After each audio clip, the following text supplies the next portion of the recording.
Ayo, ito. Si Tililing. Oo, si Tililing. Si Tililing na ang pinakasinungaling na tao sa Pilipinas. Si Tililing na pinakamarites. Si Tililing na talunan. Si Tililing na hindi na makakabalik sa gobyerno kailanman. Oo, nagreklamo doon sa 18 bagmen. 18 bagmen ni Zaldico na nagdi-deliver ng pera sa kanya, di umano, at sa mga congressman na mga kawatan. At syempre, sa kung kani-kanino pa, so nagsampa siya ng demanda. Bakit? Ba't ikaw, ang hilig-hilig mo manira? Lahat na lang, sinisiraan mo. Hindi ka naman dinidemanda. Pero bakit dito, nadidemanda ka? Ba't ganun? Napaka-unfair mo naman. Ang hilig-hilig mo manira ng kapwa mo tapos magdidemanda ka. Samantalang ikaw, lahat ng tao sa paligid mo, lahat na lang ng mga nakadikit sa Duterte, kung ano-ano masasamang pinagsasabi mo, napakarami ng kasalanan sa bayang Pilipinas, pagtatraidor mo, wala namang didemanda sa'yo. Walang nagdidemanda sa'yo kasi wala kang kwentang tao Kaya wala nagdidemanda sa'yo kasi wala namang may pakialam sa'yo. Lahat naman ng tao busit sa'yo. So bakit mag-aaksaya pa sila ng panahon sa'yo? Pero sabi nga nila, kapag ikaw ay nagsampa ng kaso, ibig sabihin, balat sibuyas ka. Ba't balat sibuyas ka? Kapal-kapal ng mukha mo. Kapal-kapal ng balat mo manira ng bayang Pilipinas. Tapos, pagka may kina-counter ka, merong mga iskandalo na idinidikit sa'yo, magdidemanda ka kagad. Bakla ka ba? Panoorin natin itong pagsasampa niya ng kaso. Reklamo ni dating Senador Antonio Trillanes sa DOJ ang 18 nagpakilalang bagman umano ni Zaldico. Live mula sa TV5 Media Center, nangunguna sa balitan si News 5 Justice Correspondent Camille Samonte. Camille, ano mga reklamong sinampan ni Trillanes at ano raw ang basehan nito? Jiggy, reklamong perjury ang inihain ni Reklamong perjury, napakasinungaling mo. Kung meron sinungaling dito, ikaw yun, Trillanes. Pantakay mo nung unang tinanong sa iyo to, galit na galit ka, sabi mo hindi nangyari yan, walang nangyaring ganyan. Tapos binisto ka ni Boying Rimulya, sabi ni Boying Rimulya, kasama ka daw, pumunta ka sa bahay niya, kasama yung mga taga-ICC. Dinidinay mo nung una, tapos biglang inamin mo rin, na totoo. Na naghatid ka, ikaw mismo nagsabi, nag-supply ka ng mga testigo sa ICC. Ano yan, broker ka ng mga testigo? Agent ka? Agent yarn? So ano yun, may ahensya ka ng mga testigo na ipinipresenta mo sa mga taga-ICC? Masama yun. Unang-una sa lahat, hindi ba, sabi ko nga sa inyo, may korte naman tayo rito, meron ka palang mga ebidensya, meron ka palang mga tao, testigo na pwede mong gamitin para sa kaso ni Pangulong Duterte. Ba't hindi mo dito final? At saka, bakit, di ba, hindi naman dito korte mo Ang korte mo yung ICC. Dapat yung pinafile mo ngayon sa korte o sa DOJ na kaso sa mga sundalo, dapat i-file mo dun sa ICC dahil hindi mo naman kinikilala ang korte natin, di ba? Kasi kung kinikilala mo korte natin, sana dito mo dinimanda si Pangulong Duterte. Doon mo dinimanda ibig sabihin wala kang tiwala sa korte natin. Mo ba't sa mga korte na ito? Alam niyo, kung saan man korte na lumalapit ito sa tuwing magsasampa ng demanda, dapat yun ang sasabihin niyo Wait, wag ka dito magdemanda. Ang tanong niyo pala muna, ba't ka nagdidemanda? Kasi siniraan ako ni ganito, siniraan ako na ganyan. Bakit ka sa amin nagdidemanda? O sasabihin niya, kanino pa ba? Saka nyo ngayon sagutin, yun naman pala Pagka may reklamo ka, sa amin ka magdidemanda. Bakit yung kay Pangulong Duterte, dinimanda nyo sa ibang bansa? Sabi mo, wala kang choice. Kami naman pala yung lalapitan mo kapag meron kang mga reklamo. Bakit yung kay Pangulong Duterte, hindi mo dito nireklamo sa amin? Bakit sa ibang bansa? Dapat ganun ninyo yan Tapos balik mo, yan na yung reklamo mo. Dali mo yan doon sa ICC, punta ka sa Hague, mamasahe ka. Doon ka magsampa ng demanda doon sa mga naninira sa'yo. Dapat ginaganon nyo yan Di ba kung ako ang Department of Justice, mapapahiya ako Di ba parang harap-harapan, parang niloloko nila yung korte. Meron naman tayong kapasidad dito, gumagana naman ang justice system natin, working naman yung mga RTC, mga MTC, working naman yung Court of Appeals, working naman yung Supreme Court. Pero bakit hindi sila dito nagsasampa ng demanda as grave as yung demanda nila kay Pangulong Duterte? Bakit doon? Hindi ba? Sabi ko nga, yung pagtulong pa lang niya, kung totoo yan sinabi naman pala niya na totoo Yung pagtulong pa lang niya diyan sa mga ICC prosecutors na yan, pagtataksil na yan sa bayang Pilipinas Oo, kahit na hindi siya nabigyan, halimbawa man hindi totoo na nabigyan siya ng pera nitong mga sundalo na ito na nagdi-deliver ng mali-malitang pera. Let's say, hindi siya nabigyan ng pera. Pero yung fact na ikaw ang tumulong sa kanila, parang isang kalahi mo, tumulong sa isang korte na walang jurisdiction sa atin, hindi na tayo miyembro. Tumulong ka, nag-supply ka ng mga tao, ebidensya para magkaroon sila ng matibay na kaso. Para sa isang kababayan mo, yan ang matinding pagtataksil sa bayan. Kapal ng mukha, Ikaw na yung taksil sa bayan, ikaw pa yung nagdidemanda dahil nasaktan ka sa mga batiko sa'yo. Nasaktan ka sa mga sumbong sa'yo. Baka naman pati ako, demanda mo nagre-react lang tayo dito sa ito Kayo talaga mga taga-gobyerno. Sabi niya, di ba pag kayo mga taga-gobyerno, dapat hindi kayo hindi kayo balat sibuyas. Hindi na nga pala taga-gobyerno ito. Natalo nga pala sa Caloocan ito. Sige, pa? ating Senador Antonio Trillanes laban sa 18 nagpakilalang dating security at bagman umano ni Zaldico. Giiti Trillanes, nagsinungaling sila sa kanilang sinumpaang salaysay. Kung babalikan natin, Jiggy, isa si Trillanes, inakusahan nila na tumanggap umano ng pera mula kay Ko. Nasa $2 million daw o higit 100 million pesos para isuhol sa ICC investigators na una na yang pinabulaanan ng ICC Prosecutor's Office. Samantala, sinampahan naman ni Trillanes ng reklamong cyber libel at incriminating an innocent person ang abogado ng grupo na si Attorney Levito Baligon. Damay din sina dating Congressman Mike Defensor, dating broadcaster na si Jason sa at dating NTF-ELCAC spokesperson Lorraine Badoy. Aminado si Trillanes na nakipag-ugnayan siya sa ICC investigators pero hindi raw totoo na tumanggap siya ng anumang halaga mula kay Ko. Naniniwala si Trillanes. Yun ang maganda dito sa pag-amin niya. At least inamin niya na nakikipag-coordinate talaga siya. And magagamit yun ni Attorney Kaufman doon sa The Hague. Hindi niya na tumayi-deny. Kasi inamin niya na eh.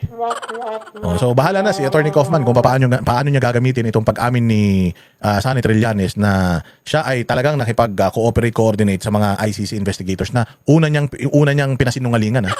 Una niyang pinasinungalingan pero dahil inilaglag siya ni Boying, pinatotohanan niya na ngayon. Pero hindi daw siya nagtumanggap ng pera. Sige, maniniwala kami kahit na nagsinungaling ka dun sa isa kasi may kasabihan sila eh. Na pag nagsinungaling ka sa isang bagay, kasinungalingan na lahat ng mga sasabihin mo. So kung nagsinungaling ka, dininay mo yan nung una and then inamin mo eventually, so na ngayon na dinidinay mo yung tumanggap ka ng pera, pwedeng mag-assume ang tao na sinungaling ka nung una, pwedeng nagsisinungaling ka rin ngayon. Pero kanina, doon sa press conference ng mga Marines, di umano sinabi nung isang driver doon na naghatid siya ng pera sa Antipolo. O paano naman niya malalaman na taga-Antipolo to? Ang tanong, taga-Antipolo ka nga ba? Senator Sonny Trillanes. Kasi kung taga-Antipolo ka, bakit sa Caloocan ka tumatakbo na mayor? Baka mamaya nagloloko tong nagloloko tong Marines na to na nagsabi na naghatid ng pera, sobre, folder, paper bag. Na dinatid sa Antipolo. Kasi paano sa Antipolo ka naghatid? Sa Caloocan to nakatira kasi sa Caloocan to tumakbong mayor eh. So paano yun? Sa Antipolo ka nakatiran? Sa Caloocan ka tumakbo? Ano ba talaga? Ang gulo-gulo ng buhay mo, Trillanes. Hindi talaga namin alam kung ano nang iisipin namin sa'yo. Kasi kung totoo yung sinasabi nung isang bagman na hinatiran ka sa Antipolo sa bahay mo daw, sa bagay, marami namang mga politiko na maraming bahay o baka yung original na address niya dyan sa Caloocan ayaw niyang doon mag-deliver sa kanya. I mean, hindi ko sinasabing deliver Assuming na totoo yung sinasabi ng Marines, pero palagay ko hindi. Kasi bakit ka sa Antipolo maghahatid? Dapat sa Caloocan ka maghatid kasi sa Caloocan nakatira to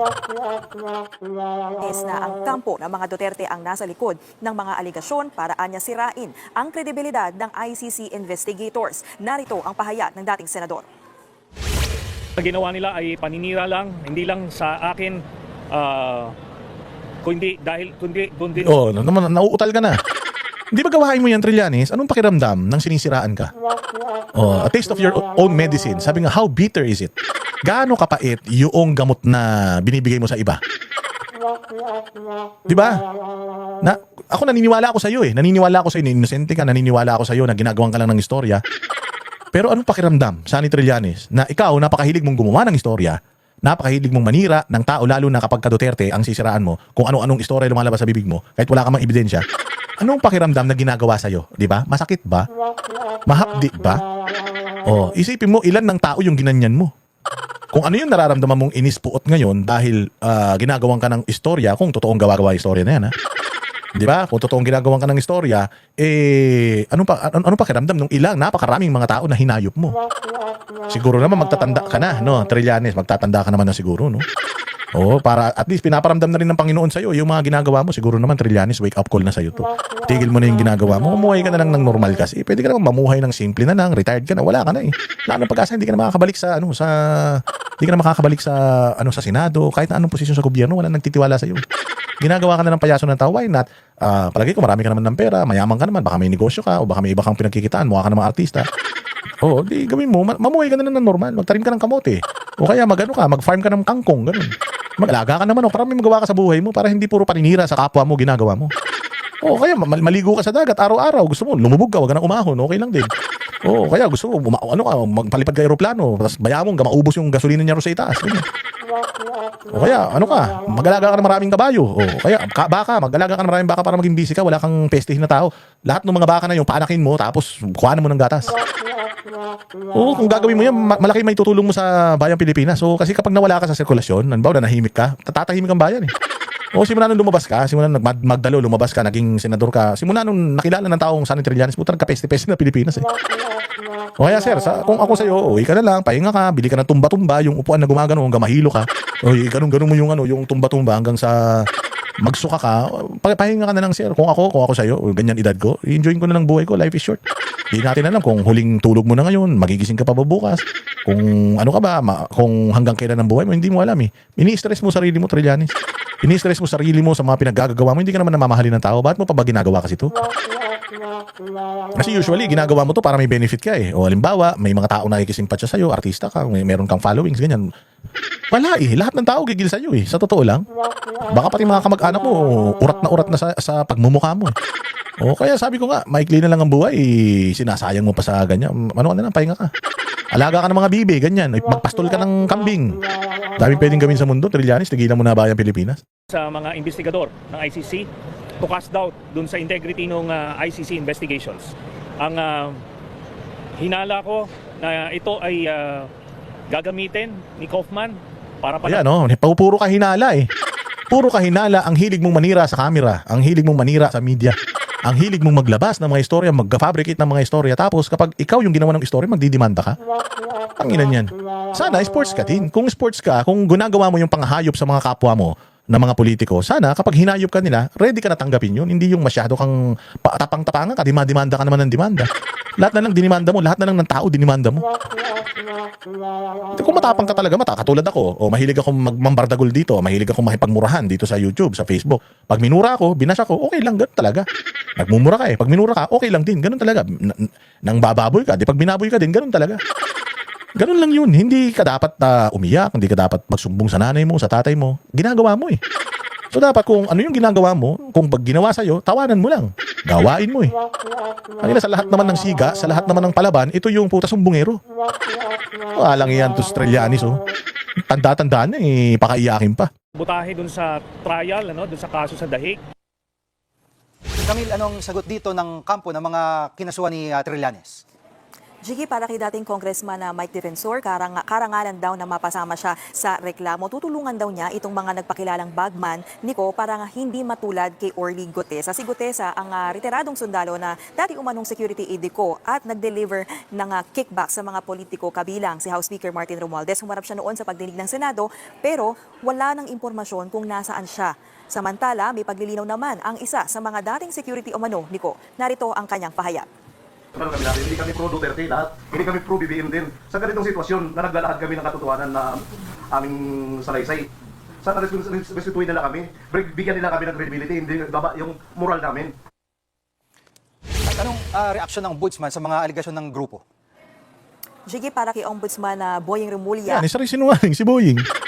O siya, inamin niya nung una, nakasama si Trillanes, kasama pa si Torre. Siya ang nagsabi nun ha. O ngayon, nung tinanong siya ulit ng media, Sir, sure ka ba na nakita mo si Trillanes? Hindi ko na matandaan.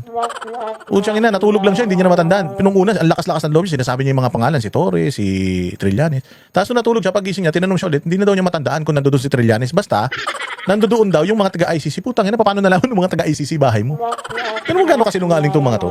Hindi na daw niya matandaan kung nandoon si Trillanes, basta nakita niya sa bahay niya yung dalawa. Ano yung sumulpot bigla-bigla?